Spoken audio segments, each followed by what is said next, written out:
Welcome back to Morning Joe. Joining us now, member of the Intelligence Committee, Democratic presidential candidate, Senator Michael Bennet of Colorado. He's out with a new book entitled Dividing America, How Russia Hacked Social Media and Democracy. Senator, good morning. We were just applauding you for not putting out a lame memoir in the middle of a presidential campaign. Instead, a self-published book about this is actually the Russian second propaganda. The second book that I've published during this campaign that does not have my picture on the cover of it. You're a very busy man. Yeah. We want to talk about this book in some depth in just a moment, but you put out a tweet recently where you effectively made the most compelling case of the 2020 race, which is, if I'm president, you won't hear from me from weeks at a time. What do you mean by that? I think, as I'm on the campaign trail, and Claire knows this, I've been meeting people who are trying to build a business and support their family and are sickened by the politics in Washington. And watching Donald Trump's presidency is it's like watching one of those car accidents on the highway that you can't take your eyes away from, but you've got other things you got to do. And I think anybody, if I'm the next president, my hope is that every 2 weeks at a time I'll be doing the job of president, taking care of North Korea, reestablishing our alliances in Europe, and not wasting everybody's time every day with my endless reality TV show, which is what Donald Trump is doing. He's exhausted all of us, and I think it's time for this to be behind us and to move on. The opportunity costs of this presidency are just extraordinary. I want to get your insights on some reporting we've had this morning on guns in the Senate. There's been some talk that Manchin, Toomey, now Senator Murphy of Connecticut, were at the White House, or their staffs were at the White House, talking about universal background checks for starters and perhaps more with red flag laws. Do you see in your conversations with your fellow senators some hope that maybe there will be some movement here? I think there's some hope because of the way the American people have organized on this issue in the last 3 years or so. It's making a difference, and politicians can't escape from the moms. They can't escape from the Parkland kids.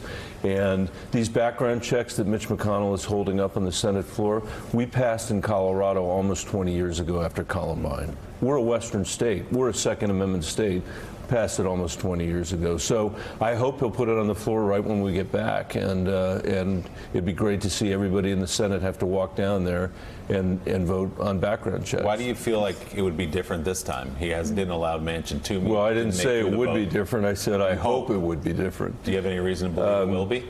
Only because of the way people have mobilized on the issue. And if he doesn't put it on the floor, we need to spend the time between now and the election making this a voting issue every single week between now and then. He's a very strategic guy, McConnell is, as you know. That's kind. He won't, he's malevolent and cynical. There you and go, that's better.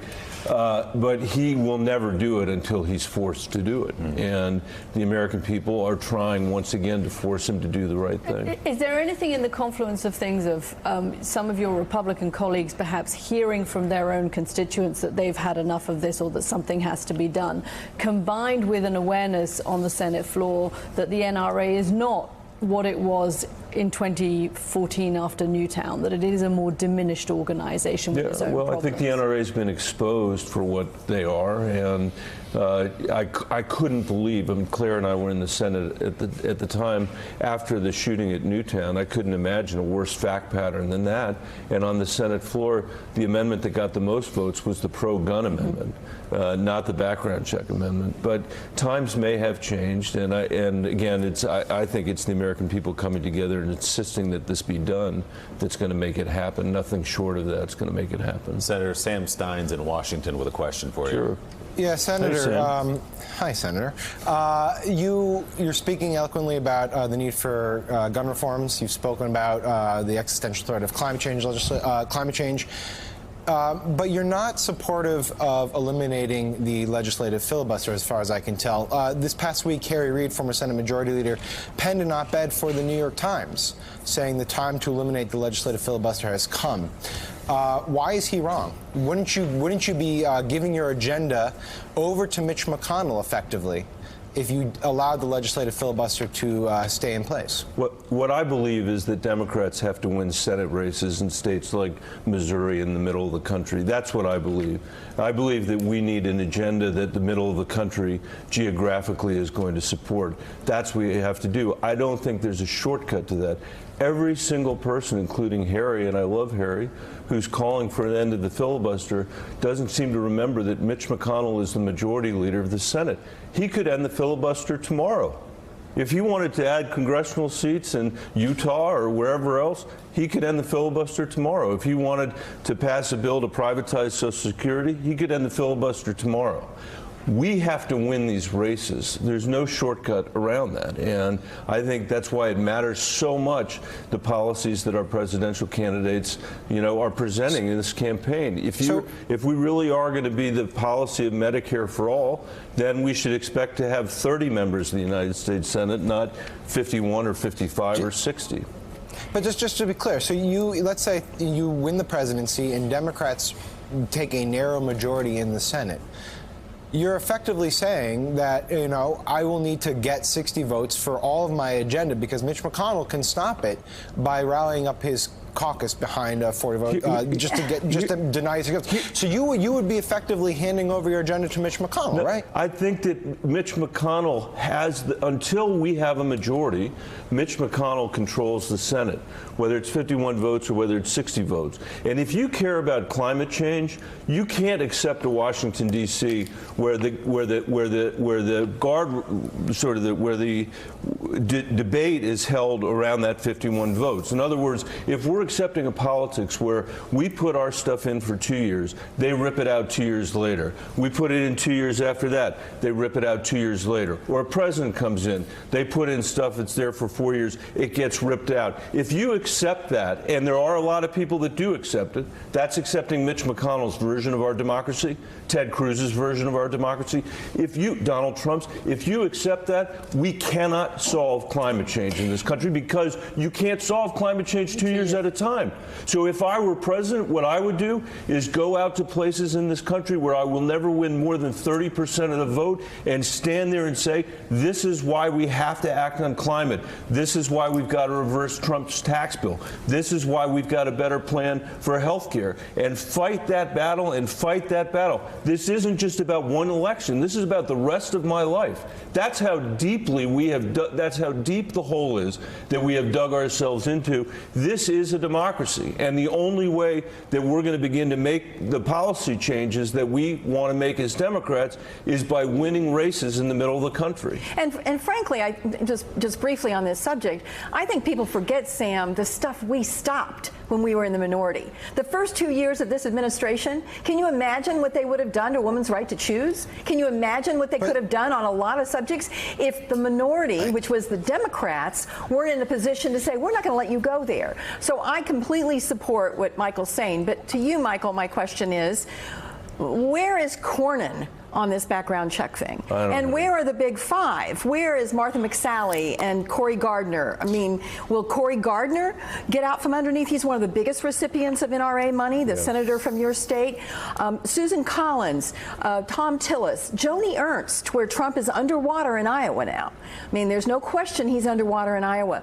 I'm looking to see if those 5 or 6 Republicans are in Mitch's ear, then he's really under some pressure to go after the NRA. What is your sense of those guys? I don't really have, as you know, You're busy. Everybody's scurrying away. No, but they're scurrying into their corner until they're hiding. Until it has to get exactly. You've seen this movie before. I have. And until they see where it all settles out with President Trump and settles out with Mitch McConnell, we're not going to know what they're going to do. There will be an attempt. There will be an attempt to hide behind some piece of legislation, a window dressing piece of legislation that's not the background checks before we actually get to the background checks. But that's why I've always said to people, you got to stay focused. Keep your eyes on the prize here. Keep your eyes on the background checks. The last time after the shooting in Connecticut, we didn't do that. And the public got confused about what we were trying to do on the floor. It was 4 or 5 different pieces of legislation. This needs to be about the background check so that if they fail to pass it, the American people will know that something that 90% of the American people support, Mitch McConnell and the Republicans refuse to move forward. And that's how we should organize ourselves. That's how we win the Midwest. And that's how we win the Midwest. And that's how we restore a democracy where we can actually get 70 votes on legislation, 80 votes bipartisan legislation, not squeak through with 51 votes and then have it all overturned the next time we're, lose power. It's ridiculous to accept that as in our democracy. So you're calling for the need for more Democrats in the Senate. Former Governor Hickenlooper, your longtime colleague and current Colorado resident, just like you are, there's reporting he may drop out and end his presidential campaign to run for the Senate. Should he do that? The last person John Hickenlooper needs advice from is me, so I'm not giving Didn't you guys go on a car ride in Iowa? And I kind of saw talk through some this a little reports bit? of that, but I don't. Any advice I have for John, I'll give to John. And one more follow-up. You have not yet qualified for the fall debates, meeting the thresholds with polling and fundraising. If you don't, will you stay in the race? I will, but please go to michaelbennet.com and keep me on the debate stage. Would Hickenlooper be a good senator? He was a phenomenal governor. Yeah. Phenomenal governor. He was a phenomenal mayor. So I don't see any reason why he wouldn't be a phenomenal senator. But he's got to make his own decisions. You talked earlier about the exhaustion factor. I think everybody in America is familiar with the exhaustion factor. But this might be a tough question for you to answer, but you're a thoughtful guy. How long do you think it will take to repair the cultural damage that this president has already done to this country? I think just getting him out of the White House would be such a huge step forward. To have a president who sees their job every day as getting up to unite the American people instead of divide the American people would be a phenomenal first step to putting us on that path to recovery. Senator, tell us about the book, Dividing America, How Russia Hacked Social Media and Democracy. The problem has been identified. The question is, what is the country doing about it? So this is, anybody can go to RussiaHackedOurDemocracy.com and they can download a copy of this. They can also go there and they can send a copy of this to Mitch McConnell.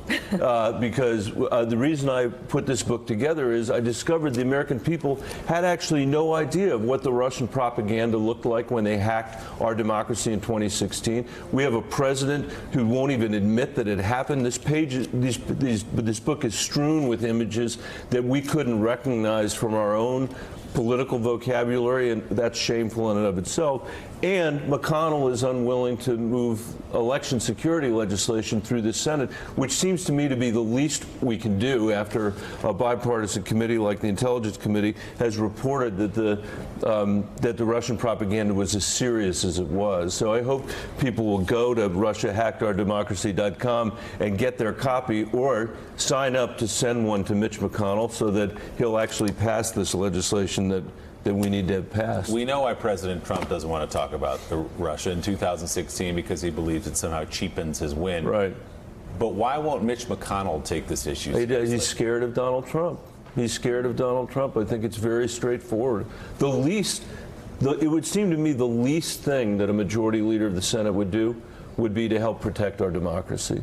Now, he hasn't been willing to do that when it comes to campaign finance reform, but given what we now know about what the Russians did and what the intelligence community has said about their effort to undermine our confidence in each other and our confidence in our democracy, our democratic institutions, and they've attacked democracies all over the world. It's not just our democracy. But in our democracy, they use these racist images. They use these anti-immigrant images. They're on both sides of every question. You can see it in the book. Sometimes they're Black Lives Matter advocates. Sometimes they're Blue Lives Matter advocates. Sometimes they're telling us the history of slavery in America. Sometimes they have the most racist, horrible stuff you could see. The American people need to know what's in this book so they can defend themselves if they have a president that's not willing to defend them. Which we should have. Some people would have gone with a splashy campaign season memoir with you standing on top of the Rockies, something like that.